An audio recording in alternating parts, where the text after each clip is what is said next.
السلام عليكم ورحمة الله وبركاته بزاري مرجعችን ደግሞ የኢትዮጵያ ኢስላሚክ አዋርድ ላይ የተደረገው ፕሮግራም በተጽኖ ተፈጣሪ ዙሪያ ሐምዛ ሽፈው አሸናፊ ሆኗል። ማሻአላህ ብለናል። እንዲሁም ደግሞ ሌሎችን መረጃ ይዤላችሁ መጥቻለሁ። እስከ ቪዲዮአችን ፍጻሜ ድረስ ላይክ ያደረጋችሁ አብራችሁን እንድትቆዩ ጋብዘናችኋል። ኢንሻአላህ እስከ ቪዲዮአችን ፍጻሜ ድረስ አብራችሁን ቆዩ። እንግዲህ መግቢያ ላይ እንደነገርኳችሁ ኢትዮጵያ ኢስላሚክ አዋርድ ፕሮግራም ተደርጎ ነበር እና በዚህ ላይም ብዙ እንትኖች ነበሩ፣ ቡድኖች ነበሩ፣ ማለትም ክፍሎች ነበሩ። እንዲሁም ከነዛ ክፍሎች በተጽኖ ፈጣሪ ዙሪያ ሐምዛ ሽፈው አሸናፊ ሆኗል ማለት ነው። ማሻአላህ እያላችሁ ቪዲዮን ተመልክተን እንመለስ። ማን ይመስላል?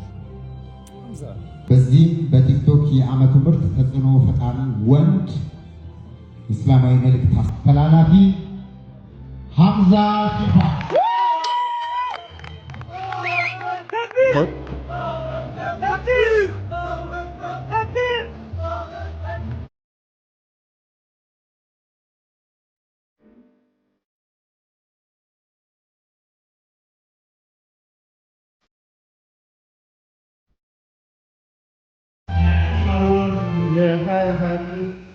የዓመቱ ተጽኖ ፈጣሪ ወንድ ሐምዛ ሽፈው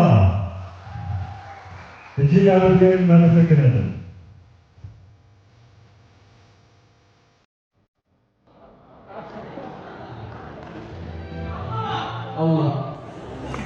bismillahir rahmanir rahim. Assalamu alaikum warahmatullahi wabarakatuh. Alhamdulillahi rabbil alamin. حمدا كثيرا طيبا مباركا فيه كما يحب ربي ويرضى. أكرمتني فلك الحمد وسترتني فلك الحمد. سلام سجن مورد ما أفلقه فمجمريا الله الحمد لله رب العالمين. سكتل نعطنا بعدين ما نسلم تلقى الحمد لله رب العالمين. يلي لا سو أباته وبايو مكان أبتنا أباس كتوني الحمد لله رب العالمين. ወንድሜ አንድ ሽፋና ማመስገን እፈልጋለሁ። ከዛ ጀማዓችን ማመስገን እፈልጋለሁ። አለም ሙስሊም ትጋር ወንድሞች ያሉ ጀዛኩም الله عنا خير 300 ቤተሰቦቼን ፎሎወሮችን ማመስገን እፈልጋለሁ። ስሳሳት ለሚያሳፍሩኝ ልክ ስሰራ ደግሞ በርታ ለሚሉኝ ፎሎወሮችን ትጋር አመሰግናለሁ። መጨረሻ ደግሞ ለኔ ደግሞ አላህ ይغفر لي ولوالدي ولمن دخل بيتي مؤمنا وللمؤمنين والمؤمنات ولا تزد الظالمين إلا تبارا. والسلام عليكم ورحمة الله وبركاته. በሁለት ዘርፎች አሸናፊውን ሐምዛ ሽፈው ልጅ وعمل صالحا وقال إنني من المسلمين.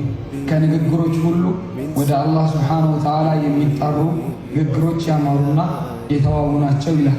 በህይወታችን ውስጥ አሻራችሁን ላሳረፋችሁን ወንድምና እህቶች ከፊት ለፊታችን ለምትገኙት ሁላችሁ ጀዛኩሙላሁ ዐና ኸይር። ቅድም ረስቸው ወርጄ አላህ የቀልቤን ሰው ይመልስ። ጀዛኩሙላሁ ኸይር።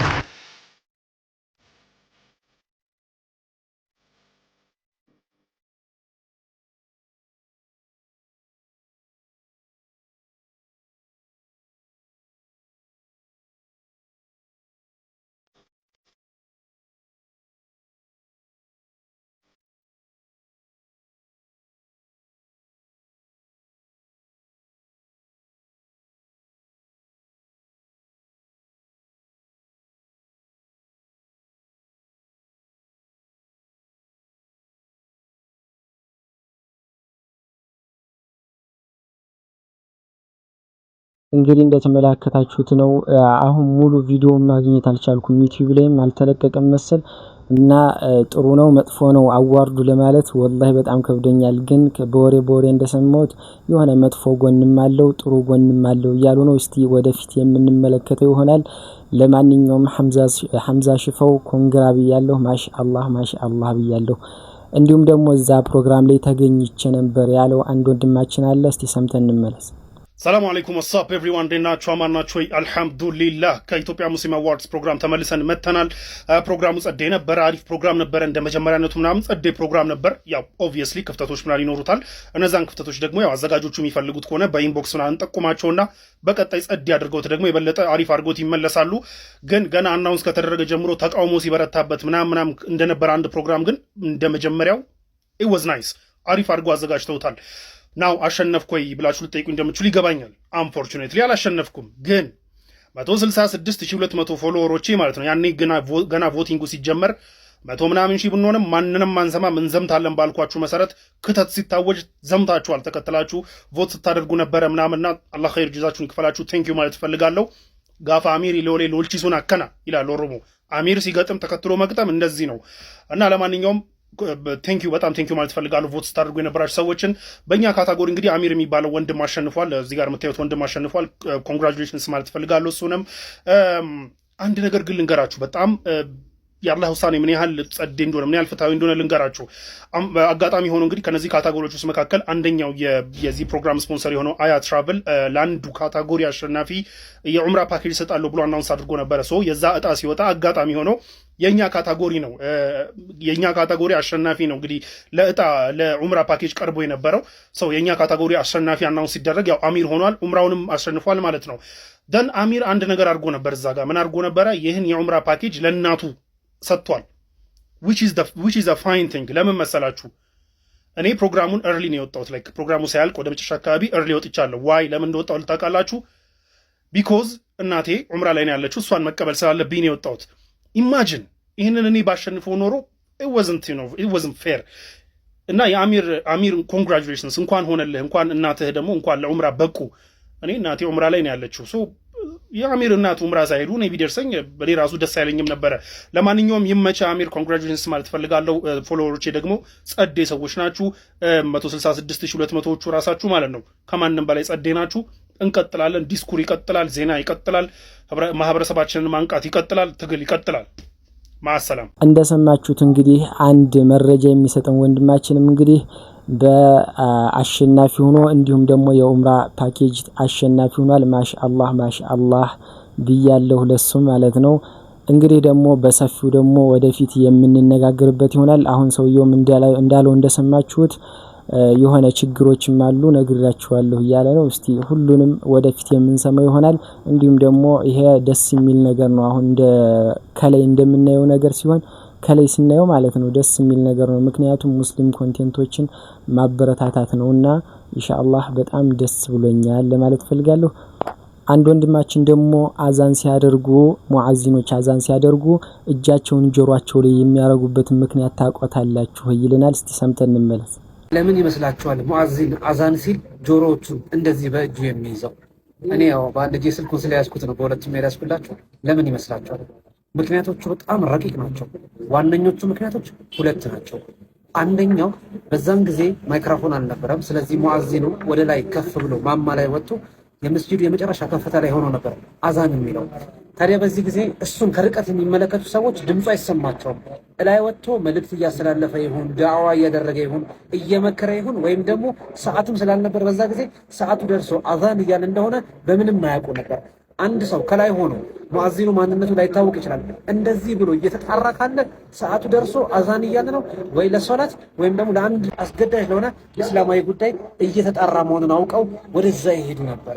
ሁለተኛው አንድ ሰው ጆሮዎቹን እንደዚህ በደንብ ጨምቆ ሲይዝ ወደ ውስጥ ድምፁን በደንብ በትክክል ስለሚሰማው ለመቀለጽ፣ ለማሳመር ውብ የሆነ ድምፅ ለማውጣትና ከፍ ያለ ፓወርፉል የሆነ ጮክ ያለ ድምፅ ለማውጣት ይረዳዋል። ሱብሃንአላህ። እንግዲህ እንደሰማችሁት ሁሉም ነገር ሚስጥር አለው። ወላሂ የሚያጅብ ነው። አሁን እኛ ዘመነን ማይክ መጣ እንጂ ቀደም እንግዲህ ይሄ ወሳኝ ነገር ነው። ምክንያቱም በእጃቸው ላይ የሚየው ሰዓት የላቸውም፣ ስልክ የለም። በቃ ወይ ፀሐይ አይተው ነው የሚረዱ ወይ ደግሞ እሱ ሐምዛ እዛ ሙአዚን ሊያረግ ላይ ሲወጣ ነው የሚያዩት ባጭሩ ማለት ነው።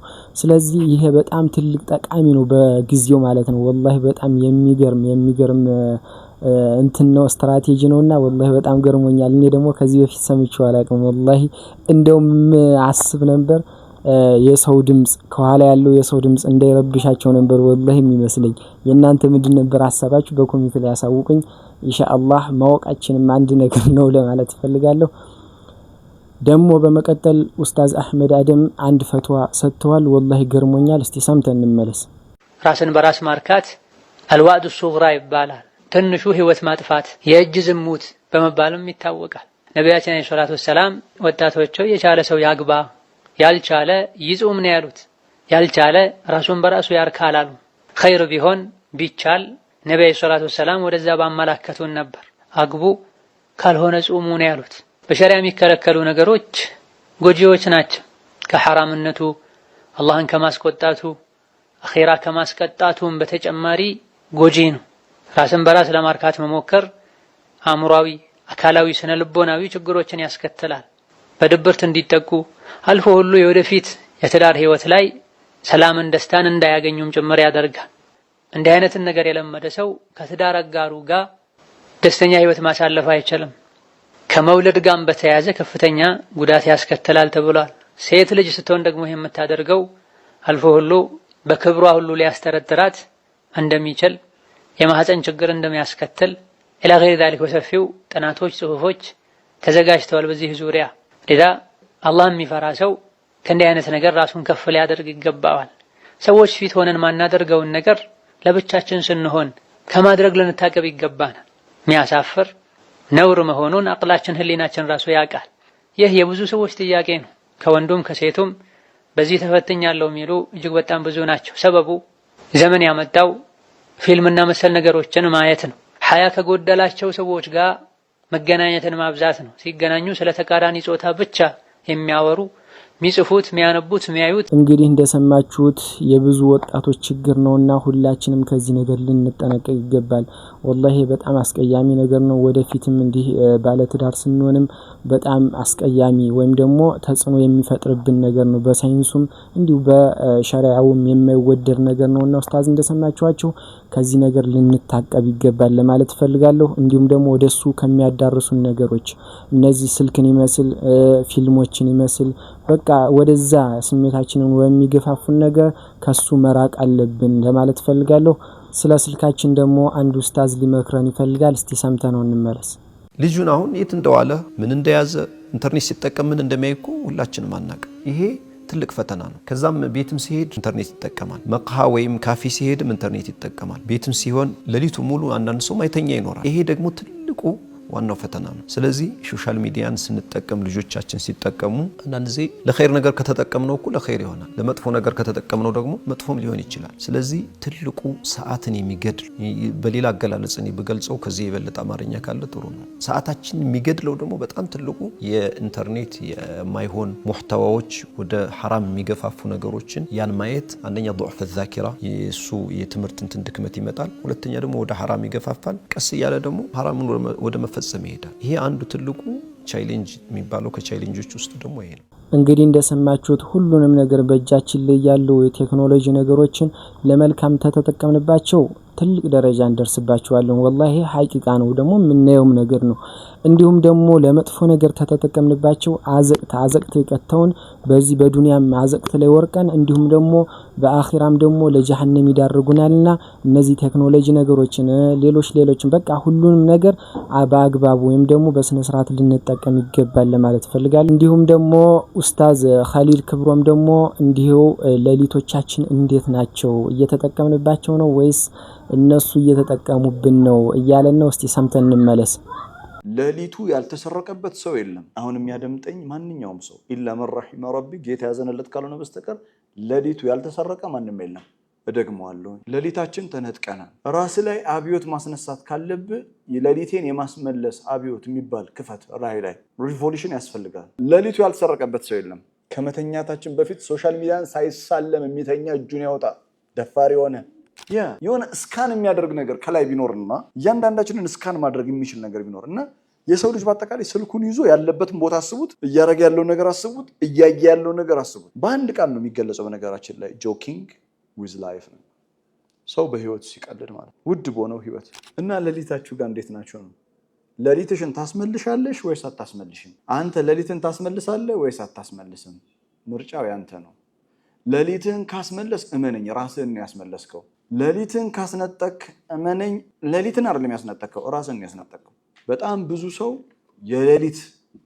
ሌሊት ላይ የሆነ በሽታ ይዞናል። ግድ የላችሁ የሆነ ነገር ተለክፈናል። እንዴት ሰው ብርድ ውስጥ ሆኖ እንደዚህ ብሎ እንዴት እንደዚህ ተሸፍኖ ባልና ሚስት እኮ ሰላም ቻው ደህና ደር የሚባባሉት እኮ እሷም እንደዚህ ሀቢብቲ ተኝተሻል እዚሁ ናቸው። እና ግልጽ ነኝ ስለ ሌሊት። አላህ ሌሊታችንን በረካ ያድርገው። እንግዲህ ይሄ የማይካድ ሀቅ ነው። ብዙ ወጣቶች ላይ እኔ ላይም ጨምሮ አንዳንድ ቀን ወላሂ በጣም ከባድ ነው። ስለ ይሄ ዳታ ያለው ሰውና ስልክ ያለው ሰው በጣም ይሄ ነገር ይፈታተነዋልና ሁላችንም ከዚህ እኔንም ጨምሮ ማለት ነው ከዚህ ነገር ልንቆጠብ ይገባል። ወላሂ ያደለው ሰው ሌሊት ተነስቶ ይሰግዳል። እኛ ወጣቶች ደግሞ በስልካችን በኢንተርኔት ሌሊታችን እኛ ላይ ይጠቀምብናል። ወላሂ ጊዜያችን እየሄደ ነውና ከዚህ ነገር ሁላችንም ተምረን ራሳችንን ልንቆጥብ ይገባል ለማለት ፈልጋለሁ። በኢራንና በአሜሪካ ጉዳይ ደግሞ ምን አዲስ ነገር አለ የሚለውን አንድ ወንድማችንን ሰምተን እንመለስ።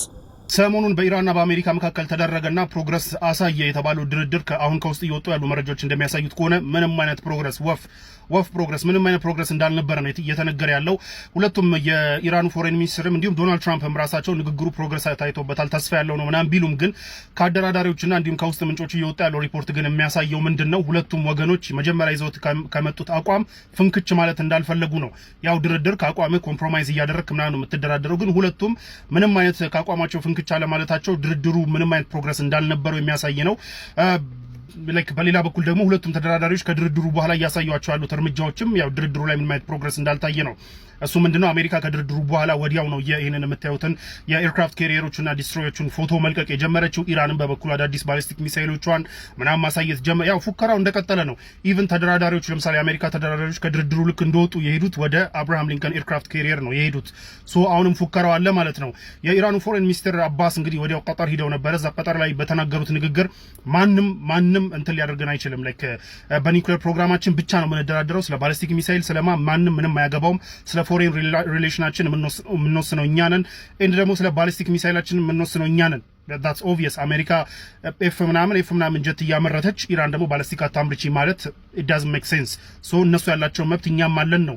በሌላ በኩል ዩራኒየም ራሱ የኒውክሌር ዲላችን ላይ ራሱ ኒውክሌር መሳሪያ አናመርትም በሚለው ጉዳይ እንጂ የምንደራደረው ዩራኒየም ኢንሪች ማድረግ የሚባለው ነገር ማንም አይመለከተው፣ መብታችን ነው። ሌሎቹ እንደሚያደርጉት ለሲቪሊያን ፐርፐስ ለመጠቀም ኢንሪች ማድረጋችንን እንቀጥላለን ብለዋል። ምንም አይነት ፕሮግረስ አልታየበትም። the only progress ምንድን ነበረ ማለት ነው የድርድሩ ሁለቱም ወገኖች ጦርነቱን ትተው አትሊስት ለመወያየት ተጉዘው ኦማን መምጣታቸው ብቻና ብቻ ነው ፕሮግረሱ።